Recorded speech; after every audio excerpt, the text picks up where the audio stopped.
Hello friends, মই সফিৰ ৰহমান আৰু আপোনালোকে চাই আছে SRB Assam Tech YouTube channel. SRB Assam Tech YouTube channelত আপোনালোকক আকবাৰ স্বাগতম জনাইছো।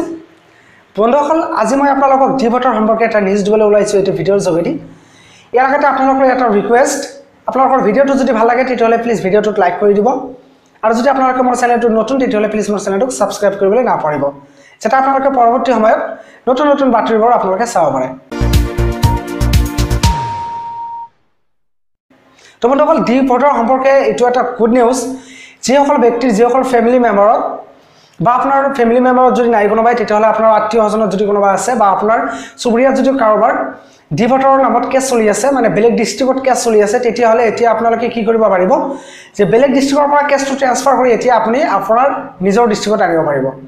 তো আগতে কি হৈছিল যে যেতিয়া ডিভোটৰ নামত কেছ চলি আছিল বেলেগ ডিস্ট্ৰিক্টত, তেতিয়া সেই ডিভোটৰ নামত চলি থকা কেছ চলি থকা মানুহজনে কি কৰিব লাগিছিল, বেলেগ ডিস্ট্ৰিক্টত যাব লাগিছিল, যাৰ ফলত আৰ্থিক দিগত বহুত অসুবিধা হৈছিল। বহুত গৰীব মানুহ এনেকুৱা আছে যিহতৰ পইচা বেছিকে নাই, তাৰ ওপৰত ডিভোটৰ নামত কেছ, আৰু বেলেগ ডিস্ট্ৰিক্টত গৈ যেতিয়া কোৰ্টত হাজিৰা দিব লাগিছিল তেতিয়া অসুবিধা বেছিকে হৈছিল।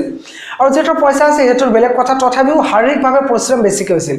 মানে সময় উলিয়াব লাগিছিল, তাৰ পিছতে যাব লাগিছিল বেলেগ ডিস্ট্ৰিক্টত, তাৰ পিছত কোৰ্টত গৈ হাজিৰা দিয়া, মানে কেছৰ যিটো প্ৰবলেম এই প্ৰবলেমটো বেছিকে ফেস কৰিছিল। কিন্তু এতিয়া কি কৰিছে সুপ্ৰিম কোৰ্টে, কি কৰিছে যে যিহতৰ ডিভোটৰ নামত বেলেগ ডিস্ট্ৰিক্টত কেছ চলি আছে সিহঁতে ট্ৰান্সফাৰ কৰি নিজৰ ডিস্ট্ৰিক্টত আনি ল'ব পাৰিব।